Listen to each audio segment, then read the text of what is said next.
তোমরা কি জানো মানুষ মারা যাওয়ার পর তার আত্মার কি হয়? একদিন নবী করিম সাল্লাল্লাহু আলাইহি সাল্লামের একজন সাহাবী মারা গেলেন। রাসূল পাক সাল্লাল্লাহু আলাইহি সাল্লাম ওনার জানাজা পড়ালেন। তারপর একদল সাহাবী মৃতদেহ কবর দেওয়ার জন্য কবরস্থানে নিয়ে আসলেন। সবার সাথে আমাদের নবী করিম সাল্লাল্লাহু আলাইহি সাল্লাম হেঁটে হেঁটে আসলেন। দুজন সাহাবী কবর খুঁড়তে শুরু করলেন। সবাই মৃতদেহকে ঘিরে বসে আছেন। কবর খনন শেষ হওয়া পর্যন্ত অপেক্ষা করছেন। সবাই চুপচাপ, নীরব ও শান্ত একটি পরিস্থিতি। নবীজি গভীর মনোযোগ দিয়ে কবর খোঁড়া দেখছিলেন। একটু পর সবার দিকে তাকিয়ে জিজ্ঞেস করলেন, তোমরা কি জানো মানুষ মারা যাওয়ার পর তার আত্মার কি হয়? সবাই খুব আগ্রহ নিয়ে নবীজিকে বললেন, ইয়া রাসূলুল্লাহ সাল্লাল্লাহু আলাইহি সাল্লাম, আমাদেরকে বলুন। নবীজি সাল্লাল্লাহু আলাইহি সাল্লাম একটু চুপ করে থাকলেন। সবাই ওনার কাছে এসে ঘিরে বসলেন। মৃত্যুর পর আত্মার কি হয় এই তথ্য তাদের জানা ছিল না। আজ সেটা নবীজির মুখে শুনবেন। কত বড় সৌভাগ্য! শোনার জন্য সবাই অধিক আগ্রহে নবীজির কাছে এসে বসলেন।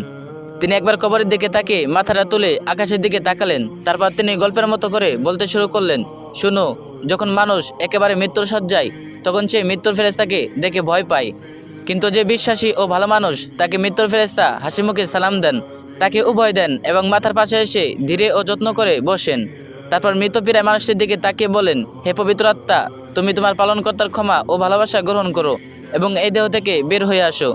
মুমিনের আত্মা যখন বের হয়ে আসে, তখন সে কোনো ধরনের ব্যথা ও বেদনা অনুভব করে না।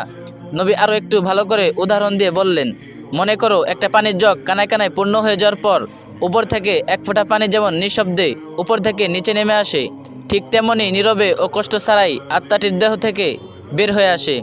সে সময় দুজন অন্য ফেরেশতা বেহেশত থেকে খুব সুগন্ধি মাখানো একটা নরম সুতার চাদর নিয়ে আসেন এবং তার আত্মাটিকে সে চাদরে আবৃত করে আকাশের দিকে নিয়ে যান।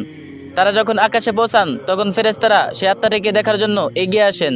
কাছে এসে সবাই বলেন, সুবহানাল্লাহ, কত সুন্দর আত্মা, কি সুন্দর তার ঘিরান। তারপর সবাই জানতে চান, এই আত্মাটি কার?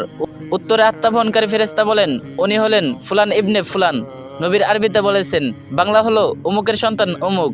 বাকি ফেরেশতা তখন আত্মাটিকে সালাম দেয়। তারপর আবার জিজ্ঞেস করে, উনি কি করেছেন? ওনার আত্মা এত সুঘ্রাণ কেন? আত্মা বহনকারী ফেরেশতা তখন বলেন, আমরা শুনেছি মানুষজন নিচে বলাবলি করছে, উনি একজন ভালো মানুষ ছিলেন, আল্লাহর ভালো বান্দা, অনেক দয়ালু, মানুষের অনেক উপকার করেছেন। এতটুকু বলার পর নবী একটু থামলেন।